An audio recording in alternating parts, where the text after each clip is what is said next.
Backstage Pass, Institute of Gaming. For more details, contact 7093965965965. Social media దుమ్ము లేపేస్తున్నారు. ఈరోజు trending అనమాట. ఇప్పుడే కాదు, రాజాసాబ్ అనుకున్న దగ్గర నుంచి ఎప్పుడెప్పుడు వస్తుందని ఫ్యాన్స్ వెయిటింగ్. సో ఇప్పుడు మీ నుంచి వచ్చిన మీకు వచ్చిన బెస్ట్ కాంప్లిమెంట్ ఏంటి?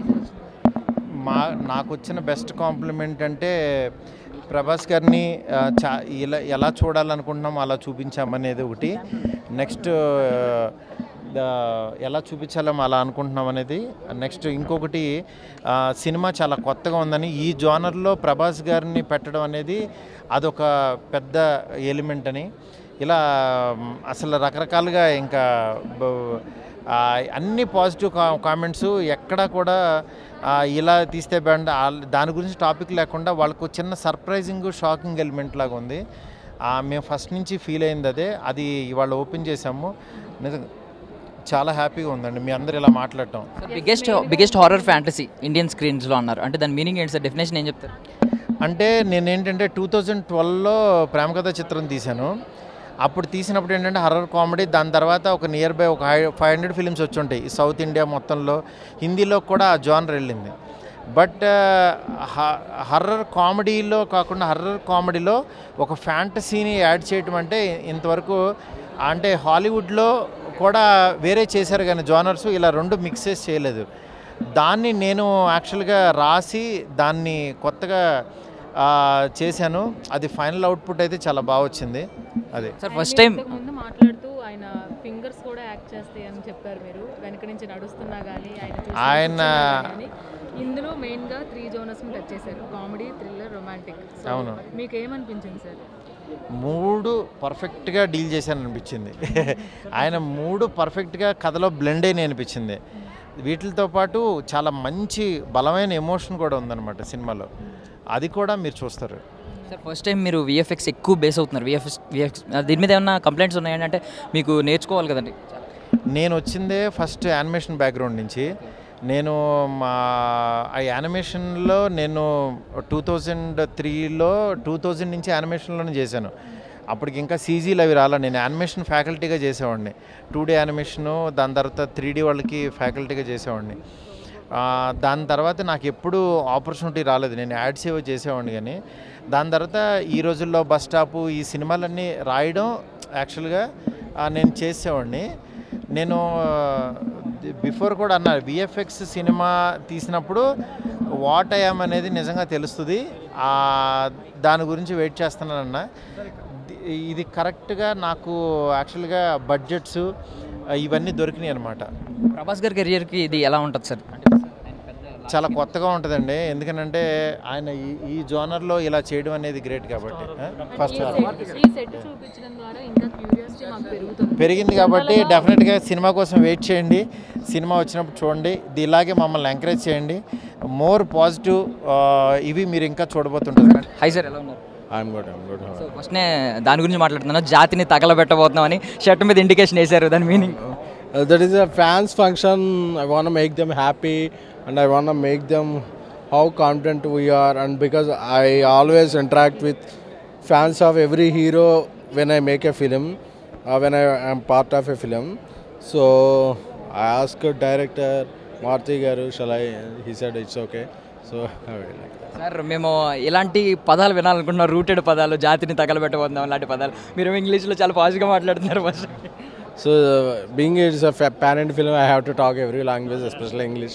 And Jatini, it's a Telugu. You will understand it. Yeah, so sir, అంటే ఏమన్నా చూసారంటే కొంచెం ఒక 40 minutes అన్న ఏదైనా footage, complete footage? I saw all of the most of the rushes, whatever we had shot, because every day I'm in the set. So we are very much content. So Prabhas గారి ఫిల్మోగ్రఫీలో ఈ film ఎలా out stand అవుతుందని అనుకుంటున్నారు? ప్రభాస్ గారి ఫిల్మోగ్రఫీలో last decade నుంచి ఆయన కొన్ని subjects పరంగా కొన్ని ఎలిమెంట్స్ టచ్ చేయలేదు. సో ఆ ఎలిమెంట్స్ అన్నీ కూడా ఈ సినిమాలో ఉంటాయి.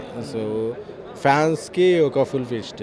సో ఇది కంప్లీట్ విఎఫ్ఎక్స్ బేస్డ్. విఎఫ్ఎక్స్ అంటే ఈ మధ్య ట్రోలింగ్స్ ఎక్కువ చూస్తున్నాం. మీకు కూడా తెలుసు, పెద్ద పెద్ద చిరంజీవి గారు లాంటి సినిమాని ట్రోల్ చేస్తున్న రోజులు. చిరంజీవి గారి సినిమానే అలాంటిది ఏం లేదండి. చిరంజీవి గారు ఇస్ అ లెజెండ్. అంటే ట్రోల్ చేసేవాళ్ళు ఎనీ సినిమాని ట్రోల్ చేస్తారు. దాన్ని మనం కన్సిడరేషన్లో పక్కన పెట్టేస్తే apart from VFX this is not a just VFX film, it's a content rich film. Content నుంచి అన్నీ వస్తాయి, దాంట్లో VFX ఒక part. So and many Hollywood studios also contributed VFX to the film. So it will I fest. So biggest horror fantasy అని చెప్పి ఒక Indian స్క్రీన్స్లోనే. So దాని definition ఏం చెప్తుంది? ఇది ఒక 41,000 స్క్వేర్ ఫీట్తో ఒక సెట్ వేసారండి. ఇండియాలోనే ఒక హారర్ సెట్ ఎప్పుడూ వేయలేదు ఇలాంటిది ఒక సినిమాకి. సో ఇలాంటి ఒక 3-4 సెట్స్ ఉన్నాయి ఫిల్మ్లో. So the makers decide to go with the Indian biggest horror fantasy. ఏ సినిమాలో అయినా సరే ప్రోటగనిస్ట్ యాంటాగనిస్ట్కి తగ్ ఆఫ్ వార్ ఉండాలి. సో ఇక్కడ పెద్ద పవర్ఫుల్ లెజెండ్స్ ఉన్నారు, ఒకరేమో ప్రభాస్ గారు, ఇంకొకరేమో సంజయ్ దత్ గారు. వాళ్ళిద్దరి మధ్య తగ్ ఆఫ్ వార్ ఎలా ఉండబోతుంది? అది ఇప్పుడే టీజర్ వచ్చింది కాబట్టి ఎక్కువ రివీల్ చేయకూడదు. But as you go teaser తర్వాత సింగిల్స్ వస్తాయి, సింగిల్స్ తర్వాత ట్రైలర్స్ వస్తాయి. So everything you will all know. So finally Thaman garu ఈసారి థియేటర్స్లో స్పీకర్లు తగలబెట్టబోతున్నారు ఏంటి? తమన్ గారికి ఒక స్పెషల్ ఫ్యాన్ ఫాలోయింగ్ ఉంది మ్యూజిక్స్ అనుభవిస్తే. సో ఆయన ఫ్యాన్స్ని ఆయన గ్యారంటీగా సాటిస్ఫై చేస్తాడు. బికాజ్ ఇలాంటి జానర్స్కి ఎక్కువ మ్యూజిక్ కాంట్రిబ్యూషన్ ఉంటుంది కాబట్టి హీ డిడ్ స్ప్లెండెడ్ జాబ్. టీజర్లోనే కొంచెం చూసాం, మన సినిమాలో ఫుల్ ఫ్లెడ్జ్గా చూస్తాం. Thank you so much sir. Thank you. Hi Sai గారు, ఎలా ఉన్నారు? సోదరా బాగున్నారా? చెప్పండి. First of all first time అంటే మీకు డైరెక్షన్ అంటే బాగా ఇంట్రెస్ట్ ఉంది. సో ఇక్కడ ఇప్పుడు మీరు కూడా బిజీ షెడ్యూల్లో ఉండి ప్రభాస్ గారు ఈ రాజాసాబ్ వర్క్ చేయడానికి మారుతి గారు ప్రథమ కారణమా, ప్రభాస్ గారు కూడా ఎంతో కొంత కారణమా? హాయ్ లలింగ్, ఇది ఒక మ్యాజిక్ అంటారు కదా, అలాగా I'm so first of all I'm really proud of Maruthi garu. ఎందుకంటే ఆయన మనకి ఈ రోజుల్లో దగ్గర నుంచి ఒక కెమెరా, చిన్న కెమెరా పట్టుకొని ఫోటో కెమెరా తీస్తూ అక్కడి నుంచి ఇంత పెద్ద సెట్టు, పెద్ద హీరో, ఆ జర్నీ దగ్గరుండి చూశాను. బట్ ఈ సినిమాలో కూడా నేను అక్కడ డైరెక్షన్ డిపార్ట్మెంట్ అండ్ యాక్టింగ్, ఇక్కడ చిన్నది క్యారెక్టర్ చేశానులే.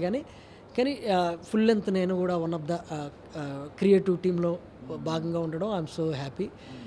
ఇది ఒకరి మీద ఒకరికి జరిగిన వాళ్ళ నమ్మకంతో కుదిరింది అనమాట. అంటే ఒక హీరో, ఒక డైరెక్టర్ కలిసి నమ్మితే ఎట్లా ఉంటుంది, ఒకరినొకరు రెస్పెక్ట్ చేసుకుని ఒకరి టాలెంట్ని ఒకరు నమ్మితే ఎట్లా ఉంటుందో అట్లా కలుసుకున్నారు వాళ్ళు. అది మాకు సెట్లో ప్రతిరోజు చాలా కన్నుల పండుగగా ఉండేది అనమాట. సో మీరు టీజర్ వచ్చింది, రెస్పాన్స్ చూసారా? ఏమని వచ్చింది ఫస్ట్ కాంప్లిమెంట్? ఫిల్మ్ ఇంకా బాకీ అంటాను నేను, ఎందుకంటే మేము చూసింది చాలా ఎక్కువ, చేసింది చాలా ఎక్కువ. ఇది చాలా తక్కువ ఇచ్చారు. నేను అదే కొంచెం డిసప్పాయింట్, ఎందుకు ఇంకొంచెం ఇవ్వచ్చు కదా అంటే ఓకే మనకే ట్రైలర్ ఉంది కదా అని అన్నారు మారుతి గారు. బట్ మీరు దీనికి ఎగ్జైట్మెంట్ అవుతున్నారంటే నాకు తెలిసి ఐ హోప్ ట్రైలర్కి ఇంకా ఎగ్జైట్ అవుతారు, సినిమాకి మోర్ ఎగ్జైట్మెంట్ ఉంటుంది. సో ఇండియన్ స్క్రీన్స్లో మొత్తం అన్నిటిలో బిగ్గెస్ట్ హారర్ ఫ్యాంటసీ అన్నారు, ఎందుకు అన్నారు అన్నమాట?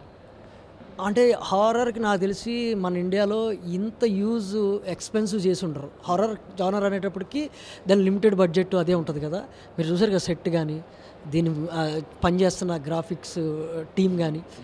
సో అందుకనే this is a big horror romantic comedy. ఈ జానర్ని ఇంత పెద్దగా ఇంత ఎక్స్పెండిచర్గా ఎవరు చెప్పలేదు, అందుకే అని ఉంటారు. దట్స్ ట్రూ, నేను ఐ విట్నెస్ కాబట్టి. సో ప్రభాస్ గారిని సెట్స్లో అబ్జర్వ్ చేసినప్పుడు మీకు ఏమనిపించింది? అంటే బాగా విట్నెస్ చేసినప్పుడు ఆయన యాక్షన్ కావచ్చు, ఆయన యాక్టింగ్ కావచ్చు, లేదంటే యాక్షన్ సీక్వెన్సెస్ కావచ్చు, కామెడీ కావచ్చు, ఎస్పెషల్లీ ఆయన ఎప్పుడు బాహుబలి ఆయనకు తెలుసు, ఎప్పుడు డార్లింగ్ ఎప్పుడు ఆయనకి తెలుసు, రెండు ఆయనకి తెలుసు. కాబట్టి ఆ సిచ్యువేషన్కి వచ్చినప్పుడు అలాగా వెళ్ళదు. ఈ సో ఇంటెన్స్ అండి. ఇంకా ఆయన గురించి మనం చెప్తే ఆయన చాలా ఇష్టం సినిమా అంటే, మంచి సినిమా చాలా ఇష్టం ఆయనకి. అది అనిపించి ఉండేది ప్రతి క్షణం దాని మీద డిస్కషన్లు. వీళ్ళు ఈ సినిమా లవర్ ఆయన, అది బాగా గమనించాను. అది చాలా ఇన్స్పైరింగ్ అనిపించింది. అంటే అంత పెద్ద హీరో అయ్యింది, మనం ఏం చేస్తే అది అయిపోద్దిలే అనుకోరు ఆయన. వచ్చిన కానీ ఆ డిస్కషన్ కానీ వీళ్ళు మాట్లాడుకోవడం అట్లా ఉంటుంది. ఎప్పుడైనా సెట్స్లోకి ఫుడ్ వచ్చిందండి ఆయన? ఫుడ్ వస్తుంటుందండి, చాలాసార్లు పంపిస్తుంటారు. స్పెషల్ ఏమొచ్చింది చెప్పండి మీరు. అలా లేదు, ఒకసారి పంపిస్తారండి రకరకాలు, ఎవరన్నా మంచి యాక్టర్ అన్నీ పంపిస్తారండి ఆయనకి. స్పెషల్ ఫుడ్ అంటే ఫుడ్ అని ఆయన తోసేస్తారు, కానీ ఈజ్ వెరీ గుడ్ టాక్, చాలా బాగా మాట్లాడతారు ఆయన. దానికంటే బాగుంటుంది. సో అంటే మేము ఒక సీనే చూసాం, యాక్షన్ సీక్వెన్స్ అయితే జస్ట్ ఫైర్తో చేసింది ఒకటే చూసాం, మిగిలిందంతా ఆయన సెన్స్ ఆఫ్ హ్యూమర్ని ఎక్కువ చూసాం. ఏం అబ్జర్వ్ చేస్తూ ఉంటారు ఎక్కువ సినిమాలో? అంటే నేను పనిచేసాను, నాకు తెలుసు కాబట్టి అన్నిట్లో చిన్న చిన్న ముక్కలు పెట్టారు అంతే. ఇప్పుడు మీరు యాక్షన్ అనుకుంటే అది ఆకాశానికి ఎంత ఉంది, ఇందులో కామెడీ అంటే అదొక అంత ఉంది. అట్లా అన్నీ బ్యాలెన్స్ చేశారండి ఈ సినిమా. మన ఇండియన్ సినిమాకి కావాల్సిన ఆ హీరోకి మిస్ అయినవి ఇలా ఒక స్ట్రాటజికల్గా చేశారు. బట్ స్క్రీన్లో బాగుంది. సో ఇప్పుడు ప్రభాస్ గారి సినిమాలు అంటేనే అన్నీ మనకు తెలుసు, పాన్ వరల్డ్ని ఏం చేస్తున్నాయి. సో సడన్గా ఒక కొత్త పంద మార్చి ఒక కొత్త రూట్లో ఈ సినిమా రావడం ఎలా ఉంటుంది అంటారు రేపొద్దున ఆయన? ఇందులో కొత్తదనంతో పాటు పాత వింటేజ్ కూడా ఉంటుంది. ఇది కొత్త వింటేజ్ మిక్సింగ్, ఇది బాగుంటుందండి. It's beautiful story. First of all ఈ మనం ఎన్ని పై విషయాలు మాట్లాడుకున్నా 45 minutes తర్వాత మొన్న సినిమా చూసాం. అది ఒక మారుతి గారు అద్భుతంగా రాసేసారు. సినిమా మొత్తం చూసారండి? డైరెక్టింగ్లో రోజు వస్తాను అంటే లేదు, మొత్తం ఫస్ట్ కాపీ ఏమన్నా చూసారు? అంటే చూస్తుంటాం కదా, గట్ ఫీలింగ్ ఒకటి ఉంటుంది, వస్తుంది కదా చూసింది. ఇది ఒక అద్భుతం అని చెప్తుంటే మళ్ళీ గట్ ఫీలింగ్. అంటే నేను జస్ట్ మేకింగ్ విజువల్స్ గురించి చెప్తున్నారు అనుకున్నాను. I'm really proud of Maruthi garu అంటున్నాను. అసలు ఆయన రైటింగ్ మనకు మొదటి నుంచి తెలిసిన వ్యక్తి వేరు కదా, చిన్న సినిమాలు చేసి ఆ లిమిట్లో చేసిన ఆయన ఇంత పెద్దది అన్నప్పుడు ఎట్లా డీల్ చేస్తాడని ఆయన క్వశ్చన్ మార్క్ లాగా మాకు ఉంటుంది కదా. స్క్రిప్ట్ రాసినప్పటికీ, స్క్రిప్ట్ దగ్గర మనం చూస్తున్నప్పటికీ, పనిచేస్తున్నప్పుడు. కానీ ఒక ఫ్లోకి వచ్చిన తర్వాత ఒక 45 రోజులు ఒక ఎపిసోడ్ చేస్తుంటుంటే ఆ సీన్స్ అంటే ఒకప్పుడు కార్స్లో మారుతి సుజుకి అలాగో, మారుతి గారు అలాగే సినిమా మన తెలుగు ఇండస్ట్రీకి. ఇప్పుడు మళ్ళీ ఒక ఒక నిజంగా మీరు అన్నట్టు మారుతి గారు అంటే ఒకప్పుడు మారుతి సుజుకిలో ఎకనామీ, మనకి బడ్జెట్, కంఫర్టబుల్, ఒక చిన్నది అట్లా కాదు. ఇప్పుడు ఇది బ్రాండ్, ఇది ఫారెన్లో తిరుగుతుంటుంది ఈ బ్రాండ్కి. ఈసారి మళ్ళీ రీస్టార్ట్ అవుద్ది అంటారు. ఇక్కడ నుంచి ఇంజన్ గట్టిగా స్టార్ట్ అవుద్ది ఈసారి, గట్టిగా హార్స్ పవర్ ఎక్కువ ఉంటుంది అంటారా మారుతి గారి కెరియర్ గురించి ఈ సినిమా తర్వాత? కనపడుతుంది కదండి. అంటే అంత పెద్ద హీరో కంప్లీట్ చేంజ్ అని మీకు తెలుస్తుంది, నేను చెప్పడం ఉంది అందరికీ. మీరు పోనీ దీని తర్వాత డైరెక్షన్ డిపార్ట్మెంట్లో కంప్లీట్గా ఎంటర్ అవుతారా? నేను డైరెక్షన్ డిపార్ట్మెంట్ అండి. నేను ఇప్పుడు డైరెక్షన్ ట్రయల్స్లో ఉన్నాను. నాకు డైరెక్షన్ మొదటి నుంచి అసిస్టెంట్ డైరెక్టర్గా పనిచేశాను. ఇప్పుడు సడన్గా మళ్ళీ డైరెక్షన్లోకి వెళ్తున్న టైంలో ఈ 2 years నాకు ఈ ఆపర్చునిటీ మారుతి గారు రమ్మని ఇందులో పనిచేయని అవకాశం ఇచ్చారు. సో ఇంత పెద్ద సినిమా, ఇంత పెద్ద మనుషులు, ఇంత అన్ని గ్రేట్ థింగ్స్ కదా, నాకు ఎగ్జైట్మెంట్తో ఇందులో దూరాను. ఇది అయిపోయింది కాబట్టి ఇప్పుడు నా సినిమా ట్రయల్స్లో నేను ఉన్నా.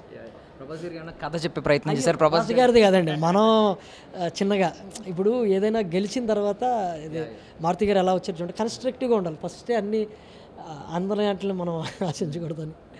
ఫైనల్లీ ప్రభాస్ గారు అంటే అందరికీ ఇష్టం, అందరికీ డార్లింగ్. మీకు ఎందుకు ఇష్టం, మీ కారణాలు చెప్పండి. కదండి మనం ఇప్పుడు ఈ హీరోలు అందరూ, అంటే నేను కొత్తగా వచ్చినప్పుడు ఒక హీరోగా, అంటే మనం ఇక సినిమాలు చూస్తున్నప్పుడు ఇండస్ట్రీకి రాకముందు వీళ్ళందరూ హీరోలే కదా, అద్భుతమైన సినిమాలు చేశారు కదండి, మనం చూసాం కదా, ఒక్కొక్కరిని ఒక్కొక్క స్టైల్లో చూసాం కదా. నాకు ఈయనలో ఇష్టం ఈ యాక్టింగ్ అదంతా అప్పటి వరకు ఓకే. కానీ ఇప్పుడు సెట్లో రోజు చూస్తున్నప్పుడు సినిమా మీద నాకు ఆయన సినిమా మీద చాలా అవగాహన ఉందని తెలిసిన తర్వాత నాకు చాలా ఎగ్జైట్మెంట్ అయిపోయింది. He knows very well to the crafts and movie అన్నీ సెట్టింగ్ అనమాట. ఆయన కథ మాట్లాడుతుంటాడు, కథ వింటుంటాడు, ఎక్కువ ఎంజాయ్ చేస్తూ, అంటే తెలుసుకొని దాని గురించి డిస్కషన్.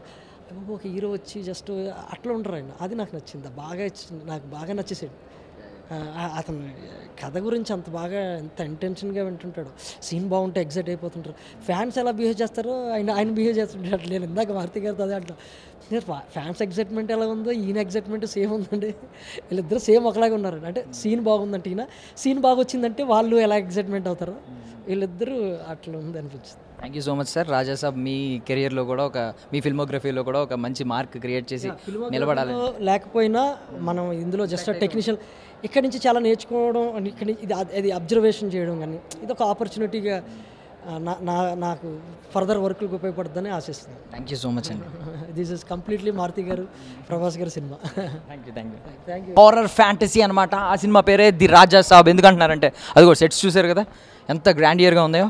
ఆల్మోస్ట్ ఎంత పెద్ద సెట్ ఏ సినిమాకి వేయలేదంట ఇండియాలో, హారర్ ఫిల్మ్స్లో ఏ సెట్స్కి వేయలేదంట, ఐ మీన్ ఏ ఫిల్మ్కి వేయలేదంట. లైక్ బాలీవుడ్లో చాలా సినిమాలు చూసాం మనం, పెద్ద పెద్ద స్టార్స్ లైక్ అమితాబ్ బచ్చన్ గారు యాక్ట్ చేసిన లాంటి సినిమాలు కూడా చూసాం, వాటికి కూడా ఇంత పెద్ద సెట్ అయితే వేయలేదన్నమాట. అందుకనే India's biggest horror fantasy film అని అంటున్నారు. సో అండ్ మీరు దీని ఇంపాక్ట్ ఎలా ఉండబోతుంది, ఈ సినిమా ఇంపాక్ట్ అనేది తెలుసుకోవాలనుకుంటే ముందు ఇక్కడికి వెళ్ళాలన్నమాట. దాని గురించి చూద్దాం. చూస్తున్నారు కదా, సో నార్మల్లీ ఇవన్నీ కూడా భయపెడుతున్నాయి సెట్స్ అంతా కూడా, బట్ ఇప్పుడు మాత్రం బాగా భయపెట్టబోతుంది అనమాట. చూడండి ఒకసారి, అటు చూడండి, ఇది మొత్తం ఒక మనం చేతబడి చేసే ప్లేసులకు వచ్చినట్టు ఫీలింగ్ అవుతుంది. నిజంగా చేతబడులు ఉన్నాయేమో అనే భయం కూడా మొదలవుతుంది ఇలాంటి ప్రదేశాలు చూస్తుంటే. చాలా రియలిస్టిక్గా చేశారు. అండ్ మీరు చూస్తున్నారు కదా అక్కడ అదిగోండి ఆపోజిట్లో కూర్చున్న మహిళలు కూడా మనకి మాంత్రికురాల్లా కనిపిస్తున్నారు నార్మల్ దాని ఇంపాక్ట్ వల్ల. అండ్ చూడండి అక్కడ మొత్తం గుడ్లు కూడా పెట్టారు, రియల్ గుడ్లు, అక్కడ నిమ్మకాయలు, కుంకుమ కలిపిన రైస్ అది అనమాట. అది నార్మల్గా రక్తం కలిపిన రైస్ లాగా మనకి సినిమాల్లో చూపిస్తూ ఉంటారు. చూశారు కదా, నార్మల్ ఇక్కడ హీట్ అయితే చాలా దారుణంగా ఉంది.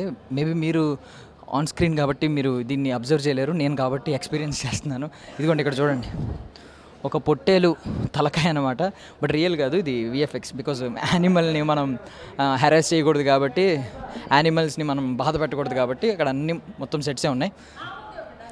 అండ్ ఇంకా మనం చూద్దాం, ఇలా రండి ఒకసారి. యా ఇదిగో దిస్ వన్ చూడండి, ఒక రియల్ చేతులు ఎముకలు పుర్రెల్లాగా డిజైన్ చేశారు. ఇది ఇందాక మనం అక్కడ చూసిన పొట్టేలు కొమ్ము అనమాట, విరిగిపోయింది, ఇక్కడ ఉంది. మేబీ సినిమాలో అది భాగమేమో. సో ఇది కూడా చూడండి, తెలియకుండానే నేను ఒక రియల్ చేతబడులు చేసే ఒక డార్క్ ప్లేస్ని మనం ఎక్స్పీరియన్స్ చేసినట్టుంది. ఏదో వార్తల్లో వస్తుంది కదా, లీక్ అయిందని అలా ఉందన్నమాట. చాలా బాగుంది సెట్స్ అయితే. సో మొత్తం ఒకసారి ఒక రౌండ్ వేయండి. మొత్తం పైన అంతా మీకు చిన్నప్పుడు అన్వేషిత అని ఒక సీరియల్ ఉంటుంది, అందులో రాక్షసి ఇదే ఫేస్తో ఉంటుంది అనమాట. మీరు బాగా అబ్జర్వ్ చేస్తే ఆ సెట్స్ మొత్తం అదే ఉంది. చిన్నప్పుడు నేను చాలా భయపడేవాడిని, 90s కిడ్ని కాబట్టి. అండ్ పదండి ఇంకా నెక్స్ట్, ఈ హీట్ని అయితే మీరు ఎక్స్పీరియన్స్ చేస్తారు. ఇప్పుడు గ్రాండ్ ఇయర్ని ఇక్కడ నుంచి చూడాలి కాబట్టి ఆ గ్రాండ్ ఇయర్ని అయితే నేను ఇప్పుడు మీకు చూపించబోతున్నాను. కమాన్, బై ద వే ఒకసారి ఈయనకి నమస్కారం పెట్టుకుందాం. మంచో చెడో పక్కన పెడితే కోపం వస్తుంది ఈయనకి. మేబీ సంజయ్ దత్ గారు ఆత్మరూపంలో ఉన్న విజువల్ అయి ఉండొచ్చు ఇది. సో నెక్స్ట్ మీకు ఒక రొమాంటిక్ ప్లేస్ చూపించబోతున్నాను. బట్ ఆ రొమాన్స్ మనుషులతో చేసినప్పుడు బాగానే ఉంటుంది, అంటే ఒక హీరోయిన్తో చేసినప్పుడు బాగానే ఉంటుంది. కాకపోతే అదే దెయ్యం మనిషితో చేస్తే ఎలా ఉంటుంది, అది కూడా ఇక్కడ మనం చూడబోతున్నాం అనమాట. సో బేసికల్లీ ఇక్కడే మనం ప్రభాస్ గారి డైలాగ్ ఒకటి విన్నాం కదా, రాత్రి తెలియకుండా మీద పడి కొంచెం కొరికేసినట్టున్నాను, ఏమనుకోకండి కరిచేసినట్టున్నాను అంటారు కదా, ఇదే ప్లేస్ అనమాట. బట్ తర్వాత థింగ్ ఏంటంటే మేబీ దెయ్యం రొమాన్స్ ఇక్కడ కనిపించబోతుంది. సంజయ్ దత్ గారు మనుషులను రొమాన్స్ చేస్తే ఎలా ఉంటుందో ఇక్కడ చూడబోతారు అనమాట. అంటే ఇది చూడండి ఒకసారి, వాహ్ ఇది ఒక పెద్ద లాకర్ అనమాట. మనకి సంజయ్ దత్ గారు చాలా ఓపెన్గా ఒక స్టేట్మెంట్ ఇచ్చారు, వద్దు లోపల చూడొద్దు, ఆయనకి కోపం వస్తుంది. సంజయ్ దత్ గారు ఏమన్నారంటే, ఈ భవనం మొత్తం నా కాలేయం మీన్స్ నా శరీరం లాంటిది, ఇందులో ఉన్న ఆస్తి అంతా నాకు ప్రాణం అని చెప్పి, నా ఆస్తి ఇదంతా అని చెప్పి, ఆయన చనిపోయినా నేనే అనుభవించాలి ఈ ఆస్తిని అని అన్నారు. సో మనం ఎక్కువ విట్నెస్ చేయకూడదు. ఆయన చాలా పకడ్బందీగా డిజైన్ చేసుకున్నారు ఆ లాకర్ని. లోపల ఏమున్నాయో మనకు తెలియదు, ఓపెన్ చేస్తే మాత్రం ఆయన కోపం వస్తుంది, మళ్ళీ మన మీద కూడా పగబట్టే ఛాన్స్ ఉంది. అండ్ పెయింటింగ్స్ మీరు ఎక్కడ చూసినా ఈ పెయింటింగ్స్ అయితే చాలా గొప్పగా ఉన్నాయి. అంటే ఇంకో చూడండి, నల్లపిల్లి, మనకు నల్లపిల్లి అంటేనే నార్మల్గా భయం. ఆ నల్లపిల్లి పైన ఏదో ఉంది సంథింగ్, ఒక గుండెలోంచి రక్తం పడుతున్నట్టు సంథింగ్ ఏదో ఉంది. ఇవన్నీ మనకి మేబీ డార్క్నెస్ గురించి, కొంచెం ఈ డార్క్ సైకాలజీ గురించి, లేదంటే కొంచెం ఇలాంటి దెయ్యాల సబ్జెక్టులు తెలుసుకున్న వాళ్ళకి బాగా తెలుస్తాయేమో. చూడండి ఇది కూడా భయంకరమైన పెయింటింగ్స్ అయితే మొత్తం భవనం మొత్తం ఉన్నాయి. ఇది మరి సంజయ్ దత్ గారు ఇష్టపడి వేయించుకున్నారు యాజ్ పర్ ది రాజసాబ్ కథ. అంటే ఇంకా లోపలికి వెళ్దాం. ఇక్కడైతే యూ విల్ విట్నెస్ సంథింగ్. ఇదిగోండి, ఒక నిజంగా ఒక పిశాచి దిగులుగా ఒంటరిగా కూర్చుంటే ఎలా ఉంటుంది అనమాట. దానికి అప్పుడే ఒక కోరికలు వస్తూ ఉంటాయి, మనుషుల్ని ఎలా నాశనం చేయాలంటే. ఇది ఇంకా భయంకరంగా ఉంది. అంటే మనకి సమాజంలో కూడా ఇది బాగా సెట్ అవుతుంది. ఎలా అంటే 1000 కళ్ళు మనల్ని చూస్తూనే ఉంటాయి. 1000 కళ్ళు కూడా మంచి ఉద్దేశంతో చూడవు, అందుకే రెడ్ కలర్ వేశారు. మనల్ని సమాజం మొత్తం చూస్తూనే ఉంటుంది, ఎలా వీడిని నాశనం చేద్దాం, ఎలా వీడిని నెగిటివ్గా పోర్ట్రేట్ చేద్దాం అని చెప్పి. అది సింబాలిక్గా కనిపిస్తుంది. బట్ ఇది ఒరిజినల్గా అయితే అదొక హారర్ కైండ్ ఆఫ్ థీమ్లో వేసిన పెయింటింగ్ అనమాట. అండ్ ఇది మొత్తం లైబ్రరీ చూడండి, ఒక అద్భుతమైన లైబ్రరీ. ఇలాంటి లైబ్రరీ కనుక మన ఇళ్లలో ఉంటే మనం ప్రతి ఒక్కరూ ఒక షేక్స్పియరో, ఒక బాబా సాహెబ్ అంబేద్కరో అయిపోతూ ఉంటాం. చాలా అద్భుతంగా ఉంది కదా. అండ్ మోర్ ఓవర్ అక్కడ ఒక మెట్లు కనిపిస్తున్నాయి మీకు. ఆ మెట్లు గురించి మీకు ప్రత్యేకంగా చెప్పాలి. ఇది మీరు ఎప్పుడన్నా చూసినట్టు అనిపిస్తుందా? అనిపించాలి, ఎందుకంటే ఇది ప్రభాస్ గారి సినిమాలోనే మీరు అబ్జర్వ్ చేశారు. ఆ సినిమా పేరు కూడా ఇప్పుడు నేను రివీల్ చేస్తున్నాను, ఎందుకంటే మీకు ఇంకా తట్టలేదు కాబట్టి. ఆ సినిమా పేరే అనమాట. ఇంకా గుర్తురాలేదా?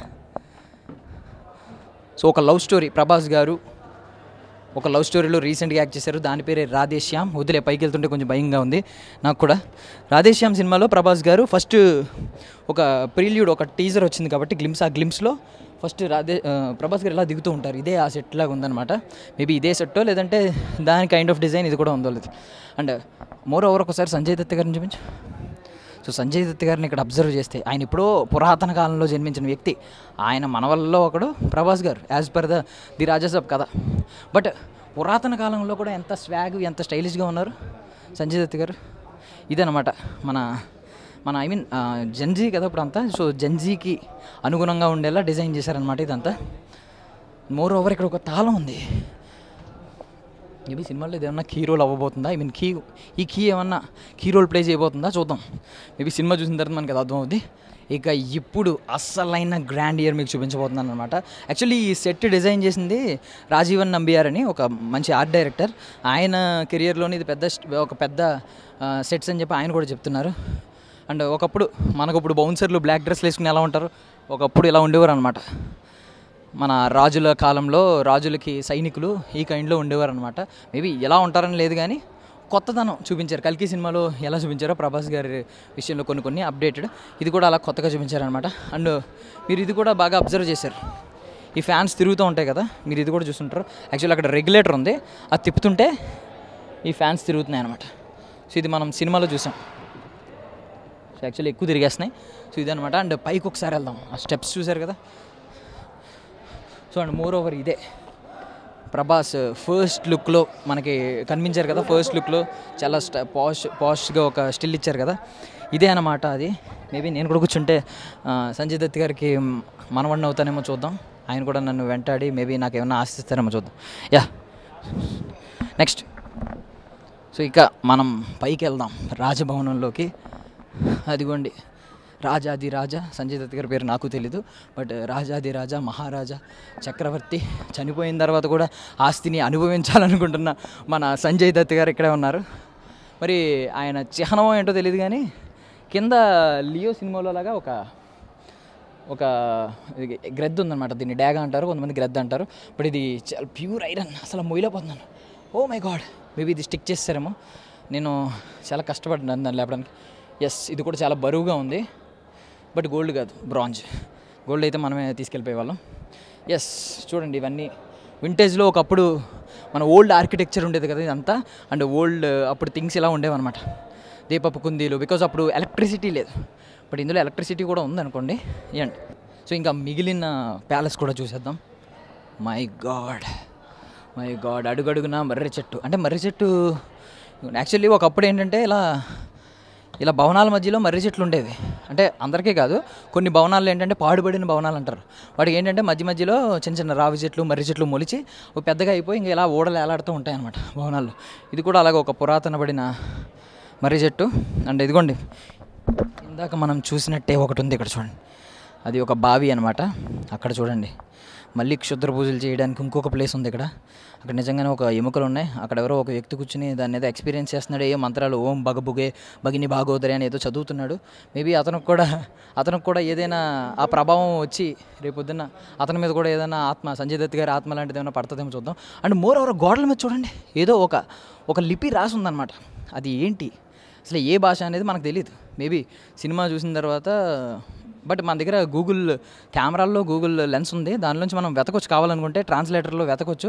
బట్ నేను వెతికే అంత సాహసం చేయట్లేదు, ఎందుకంటే తర్వాత నన్ను ఆత్మ ఏదైనా వెంబడిస్తుందేమో అని భయం ఉంది. అండ్ నువ్వు చూశారు కదా, ఆ నూతిలో కొంతమంది వ్యక్తులను, ఐ మీన్ ముగ్గురు ఉన్నారు, ముగ్గురిని కలిపి కట్టేసి అందులో ముంచుతున్నారు.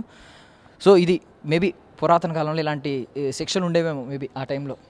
అండ్ అక్కడ ఒక పంచి కట్టుకుని ఒక దేవుడిలా ఉన్నాడు. అతను మనిషా లేదంటే ఇలాంటి డార్క్ దానిలో మనకి నార్మల్గా మన డివోషనల్గా స్వామీజీలు బాబాలు ఎలా ఉంటారో ఒక డార్క్ దానిలో కూడా అలాంటి వ్యక్తి అవ్వచ్చు, లేదంటే ఒక మనిషిని చంపేసి అక్కడ ఏమన్నా నిలబెట్టారేమో అని కూడా అనుకోవచ్చు.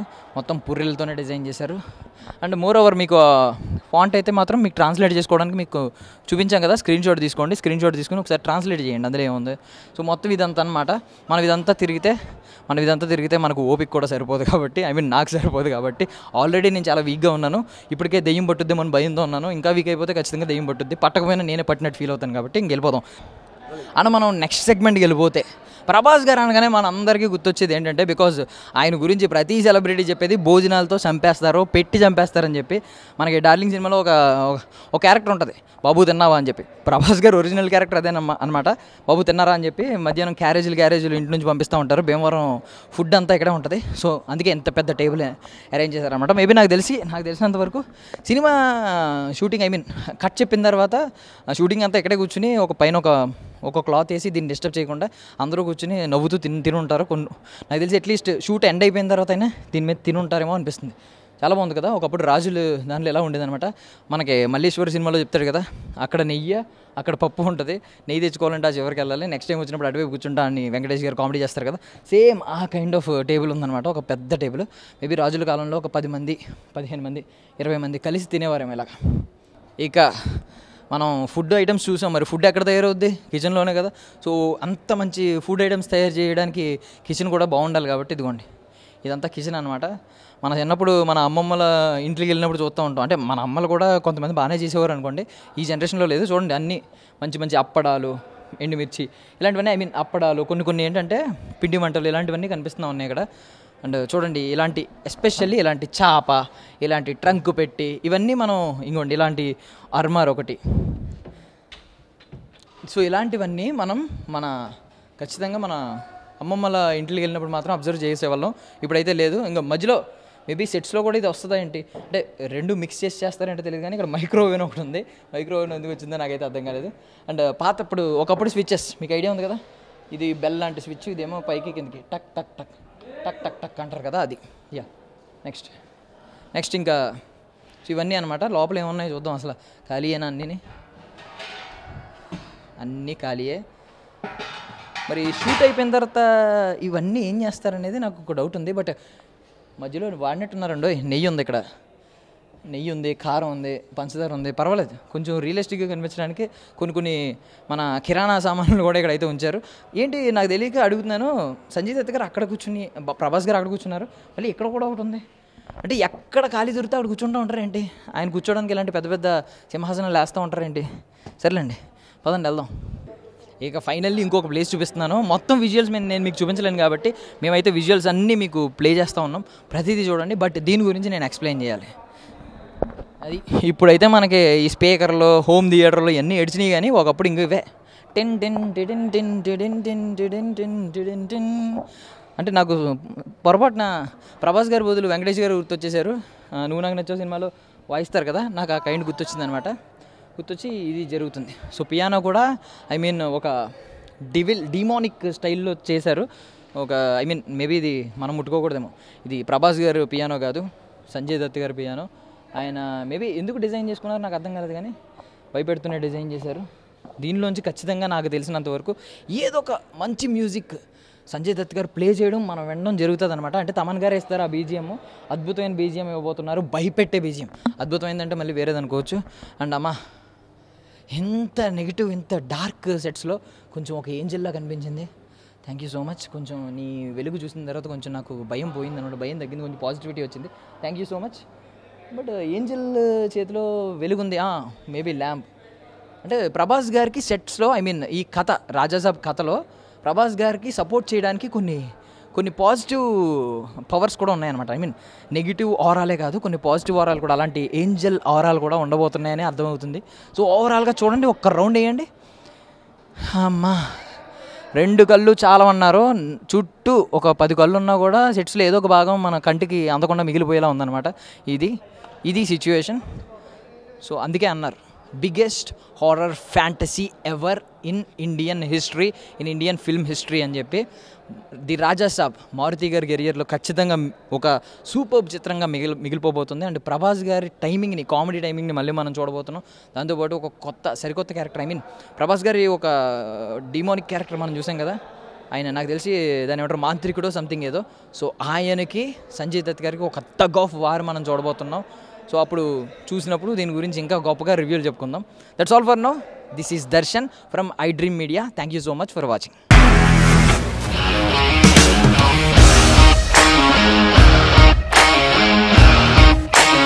ఇండస్ట్రీలో కమిట్మెంట్ ఇష్యూస్ వస్తే నీకు కూడా వచ్చినట్టు? మార్నింగ్ తీసుకెళ్ళానంటే కొట్టి పడేస్తారు.